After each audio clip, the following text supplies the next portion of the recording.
അധ്യായം 1. ക്രിസ്തുവില്ലാത്ത ക്രിസ്മസ് ആഘോഷങ്ങൾ. നമ്മുടെ വാഴ്ചപ്പെട്ട കർത്താവായ യേശു ക്രിസ്തു മറിയുടെ മകനായി ഈ ഭൂമിയിൽ ജനിച്ച വിവരണം മത്തായിയുടെ സുവിശേഷത്തിലും ലൂക്കോസിൻ്റെ സുവിശേഷത്തിലും പ്രതിപാദിച്ചിരിക്കുന്നു. യേശു ക്രിസ്തുവിൻ്റെ ഈ ഭൂമിയിലെ ജനനത്തിൻ്റെ ഉദ്ദേശം ദൈവദൂതൻ യോസേഫിനോട് വ്യക്തമാക്കുന്നത് ഇപ്രകാരമാണ്: അവൾ ഒരു മകനെ പ്രസവിക്കും, അവൻ തൻ്റെ ജനത്തെ അവരുടെ പാപങ്ങളിൽ നിന്ന് രക്ഷിപ്പാനിരിക്കുകൊണ്ട് നീ അവന് യേശു എന്ന് പേരിടേണം. മത്തായിയുടെ സുവിശേഷം 1 അധ്യായം 21 വാക്യം. യേശു എന്ന നാമത്തിൻ്റെ അർത്ഥം യഹോവയാണ് രക്ഷ അഥവാ രക്ഷകനായ യഹോവ എന്നാണ്. ദൂതൻ യോസേഫിനോട് പറഞ്ഞ അരുളപ്പാടിൻ്റെ ശരിയായ അർത്ഥം മറിയയുടെ ഉദരത്തിലെ പൈതൽ യഥാർത്ഥത്തിൽ ലോകത്തെ പാപത്തിൽ നിന്നും, പാപത്തിൻ്റെ ശക്തിയിൽ നിന്നും, പാപത്തിൻ്റെ സാന്നിധ്യത്തിൽ നിന്നും വിടുവിക്കുവാൻ യഹോവ തന്നെ മനുഷ്യനായി അവതരിച്ചിരിക്കുന്നുവെന്നാണ്. പ്രിയപ്പെട്ടവരെ, ഇതെത്രയോ വാസ്തവമായി നിറവേറി. മാത്രമല്ല, ഇന്നും അത് നിറവേറിക്കൊണ്ടിരിക്കുന്നു. ഇന്ന് ലോകത്തിൻ്റെ മുക്കിലും മൂലയിലുമുള്ള ജനലക്ഷങ്ങൾ അവനെ രക്ഷകനായും കർത്താവായും അംഗീകരിച്ചുകൊണ്ട് ഈ വസ്തുതയ്ക്ക് സാക്ഷ്യം വഹിച്ച് ജീവിക്കുന്നു. വാഴ്ത്തപ്പെട്ട കർത്താവ് ഈ കൃപായുഗത്തിൽ അനേകരെ രക്ഷിച്ചുകൊണ്ടുമിരിക്കുന്നു. ദൂത സന്ദർശനത്തോടുള്ള വിധേയത്തിൻ്റെ ഭാഗമായി മകന് യോസേഫ് യേശു എന്ന് പേർ വിളിച്ചു. അങ്ങനെ മശിഹ രാജാവ് ജനിച്ചു. സർവശക്തൻ ചെറിയൊരു ശിശുവായി ലോപിച്ചു. മഹത്വത്തിൻ്റെ കർത്താവ് ഒരു മനുഷ്യ ശരീരം കൊണ്ട് തൻ്റെ തേജസ്സിനെ മൂടി. എന്നാൽ അവനിലല്ലോ ദൈവത്തിൻ്റെ സർവ്വസമ്പൂർണതയും ദൈഹരൂപമായി വസിക്കുന്നത്. കൊലോസ്യർ 2:9 എന്ന് നമുക്ക് ഓർക്കാം. ക്രിസ്തുവിന് ഹൃദയത്തിൽ ജനിക്കുവാൻ ഇടം നൽകാത്ത ജനകോടികൾ ക്രിസ്മസിന് ആശംസകൾ അയക്കാനും തിന്നാനും കുടിക്കാനും മറ്റുമായി കോടിക്കണക്കിന് പണം ചെലവാക്കുന്നതാണ് നാം എവിടെയും കാണുന്നത്. വർഷങ്ങൾക്ക് മുൻപ് ഒരു ക്രിസ്മസ് ആഴ്ചയിൽ ഒരു സ്ത്രീ ഒരു കടയിൽ നിന്നും വളരെ പെട്ടെന്ന് 50 ആശംസാ കാർഡുകൾ വാങ്ങി അതിലെ സന്ദേശം വായിക്കാതെ പലർക്കായി ധൃതിയിൽ അയച്ചു കൊടുത്ത കാര്യം അവർ ഡെയിലി ബ്രെഡ് എന്ന പുസ്തകത്തിൽ എഴുതിയത് വായിക്കാനിടയായി. ഒടുവിൽ അയക്കാതെ അവശേഷിച്ച കാർഡിലെ വാക്കുകൾ വായിച്ചപ്പോൾ അവർ തന്നെ സ്തംഭിച്ചുപോയി. കാർഡിലെ വാക്കുകൾ എന്തായിരുന്നെന്നോ? This card is just to say a little gift is on the way. നിങ്ങൾക്കായി ഒരു ചെറിയ ക്രിസ്മസ് സമ്മാനം അയച്ചിട്ടുണ്ട് എന്ന കാര്യം അറിയിക്കുന്നതിനാലാണ് ഈ കാർഡ് ഇപ്പോൾ അയക്കുന്നത്. ഈ കാർഡ് കിട്ടിയ 49 പേരും അവരുടെ സമ്മാനത്തിന് എന്തു പറ്റിയെന്ന് ആശ്ചര്യത്തോടുകൂടെ കാത്തിരുന്നു. എന്നാൽ ദൈവം നമ്മോട് ചെയ്ത വാഗ്ദത്തം നിറവേറ്റാതെ പോയോ? വർഷങ്ങൾക്ക് മുൻപേ യെശയ്യാ പ്രവാചകനിലൂടെ അറിയിച്ച വാഗ്ദത്തം ഓർക്കുമല്ലോ. കന്യക ഗർഭിണിയായി ഒരു മകനെ പ്രസവിക്കും, അവന് ഇമ്മാനുവേൽ എന്നു പേർ വിളിക്കും. നമുക്കൊരു ശിശു ജനിച്ചിരിക്കുന്നു, നമുക്കൊരു മകൻ നൽകപ്പെട്ടിരിക്കുന്നു, ആധിപത്യം അവൻ്റെ തോളിലിരിക്കും. പ്രിയപ്പെട്ടവരെ, ദൈവം തൻ്റെ വാഗ്ദത്തം പാലിച്ചുവോ? ഉവ്വ്, അവൻ വാക്ക് പാലിച്ചിരിക്കുന്നു. ഇത് സംബന്ധിച്ച് അപ്പോസ്തലനായ പൗലോസ് ഓർമ്മപ്പെടുത്തുന്നത് ഇപ്രകാരമാണ്: എന്നാൽ കാലസമ്പൂർണത വന്നപ്പോൾ ദൈവം തൻ്റെ പുത്രനെ സ്ത്രീയിൽ നിന്ന് ജനിച്ചവനായി നിയോഗിച്ചയച്ചത് അവൻ ന്യായപ്രമാണത്തിന് കീഴുള്ളവരെ വിലയ്ക്ക് വാങ്ങിയിട്ട് നാം പുത്രത്വം പ്രാപിക്കേണ്ടതിന് തന്നെ.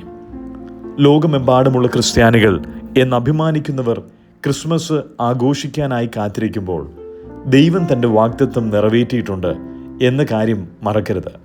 എന്നാൽ തങ്ങളെ സംബന്ധിച്ചിടത്തോളം യേശു ക്രിസ്തുവിന് ജീവിതത്തിൽ ഏതു സ്ഥാനമാണ് കൊടുത്തിരിക്കുന്നതെന്നത് തീർച്ചയായിട്ടും ചിന്താവിഷയമാക്കേണ്ടതാണ്. പറഞ്ഞു തീരാത്ത ദാനം നിമിത്തം ദൈവത്തിന് സ്തോത്രം. 2 കൊരിന്ത്യർ 9:15. മനുഷ്യജന്മമെടുത്ത വചനമാണ് ക്രിസ്തു. അവിടുത്തെ ദിവ്യ തേജസ്സും പിതാവിൽ നിന്നുള്ള ഏകജാതൻ്റെ ദിവ്യ തേജസ്സായി ഞങ്ങൾ ദർശിച്ചുവെന്ന് ക്രിസ്തുവിൻ്റെ ശിഷ്യന്മാർ സാക്ഷ്യം വഹിച്ചു. ഈ ദിവ്യ തേജസ് ദർശിക്കുവാൻ നമുക്ക് കഴിയുന്നില്ലെങ്കിൽ ക്രിസ്മസ് കൊണ്ടാടുന്നതിൽ എന്താണർത്ഥം? ക്രിസ്തുവിൽ കൂടി ദൈവത്തോട് അടുക്കാത്തവർ ക്രിസ്മസും ആഘോഷിക്കുന്നതിൽ ഔചിത്യമില്ല.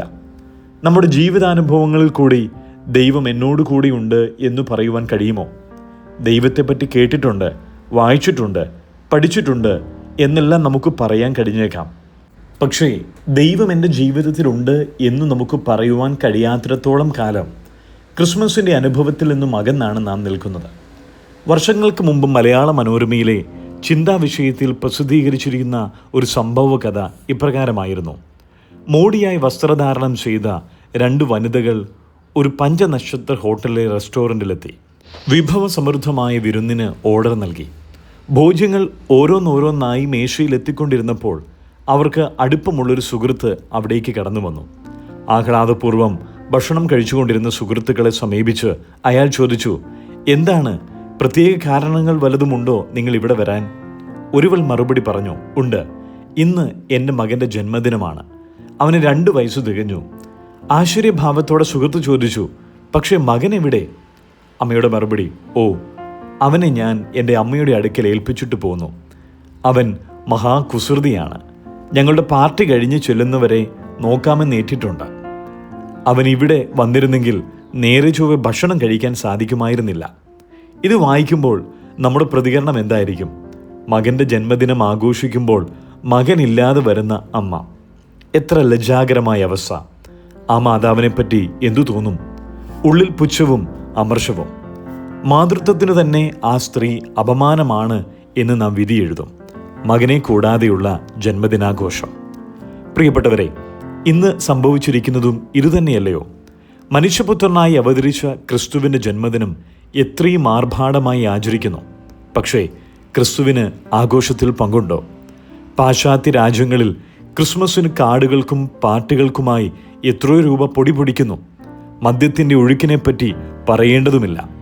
എത്രമാത്രം വാഹനാപകടങ്ങൾ! കാരണം അന്ന് എല്ലാവരും മദ്യലഹരിയിലായിരിക്കും.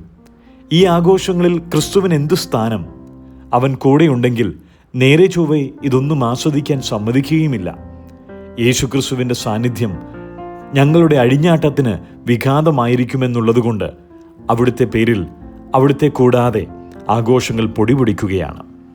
ഒരു ക്രിസ്മസ് അവധിക്കാലത്ത് ഗാന്ധിജി ആഫ്രിക്കയിൽ നിന്ന് ഇന്ത്യയിലേക്ക് വരുവാൻ ഒരുങ്ങുന്ന സന്ദർഭത്തിൽ ഒരു പരിചയക്കാരൻ ഗാന്ധിജിയോട് ആവശ്യപ്പെട്ടു, നാട്ടിൽ ചെന്നിട്ട് അങ്ങെനിക്ക് ക്രിസ്മസ് കാർഡ് അയക്കണമെന്ന്. ഇതിന് ഗാന്ധിജി മറുപടി പറഞ്ഞു, ക്രിസ്മസ് എന്ന് പറഞ്ഞാൽ ഒരു കയ്യിൽ മാംസവും മറുകൈയിൽ മദ്യക്കുപ്പിയുമായിരിക്കുന്ന ഒരാളുടെ ചിത്രമാണ് എൻ്റെ മനസ്സിൽ എന്നായിരുന്നു. ഏതാണ്ട് അതേ ചിത്രം തന്നെയല്ലേ പലരുടെയും ക്രിസ്മസ് ആഘോഷങ്ങളിൽ നാം കാണുന്നത്? ക്രിസ്തുവില്ലാത്ത ക്രിസ്മസിനും ആഘോഷങ്ങൾക്കും സർവ്വജനത്തിനും ഉണ്ടാകുവാനുള്ള മഹാസന്തോഷത്തിൻ്റെ സന്ദേശം ലോകത്തിന് നൽകുവാൻ കഴിയുമോ? ഇതുപോലെയുള്ള അനേക പിശകുകൾ ക്രിസ്തീയ ഗോളത്തിൽ സംഭവിച്ചു കൊണ്ടിരിക്കുന്നു. ഇന്നു ചിലർ ക്രിസ്തുവിനെ ആദരിക്കുന്നു, പ്രസംഗിക്കുന്നു. എന്നാൽ ക്രൂശിക്കപ്പെട്ട ക്രിസ്തു അവർക്ക് ഒരു പ്രധാന വിഷയമല്ല. ക്രിസ്തുവില്ലാത്ത ക്രൂശ്, ക്രൂശില്ലാത്ത ക്രിസ്തു, ഇത് രണ്ടും ഒരുപോലെ തെറ്റാണ്. അതുപോലെ തന്നെ ക്രിസ്തുവില്ലാത്ത ക്രിസ്മസും. ക്രിസ്തുവിൻ്റെ സാന്നിധ്യം ഉറപ്പാക്കുന്ന വിധത്തിലായിരിക്കട്ടെ നമ്മുടെ എല്ലാ പരിപാടികളും ആഘോഷങ്ങളും. ആകയാൽ നിങ്ങൾ തിന്നാലും കുടിച്ചാലും എന്തു ചെയ്താലും എല്ലാം ദൈവത്തിൻ്റെ മഹത്വത്തിനായി ചെയ്യുവിൻ എന്ന അപ്പോസ്തലനായ പൗലോസിൻ്റെ ആഹ്വാനം നമ്മുടെ ഹൃദയങ്ങളിൽ മുഴങ്ങിക്കേൾക്കട്ടെ. നമ്മുടെ ക്രിസ്തീയ ജീവിതത്തിലുടനീളം നമ്മെ നയിക്കേണ്ട 2 പ്രധാനപ്പെട്ട വസ്തുതകളുണ്ട്. ഒന്നാമത്തേത് ദൈവത്തിൻ്റെ മഹത്വവും, രണ്ടാമത്തേത് നമ്മോട് കൂടെയുള്ള ജനത്തിൻ്റെ ക്ഷേമവും. നാം ഏർപ്പെടുന്ന ഏതൊരു കാര്യത്തിലും ഇതിൽ ദൈവത്തിൻ്റെ മഹത്വത്തിനായി എന്തെങ്കിലും ഉണ്ടോ എന്ന ചിന്ത നമ്മെ ഭരിക്കേണ്ടതാണ്.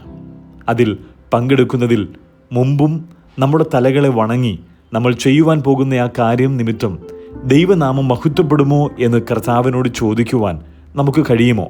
കഴിയേണ്ടതാണ്. ദൈവനാമം മഹത്വപ്പെടുമാറാകട്ടെ.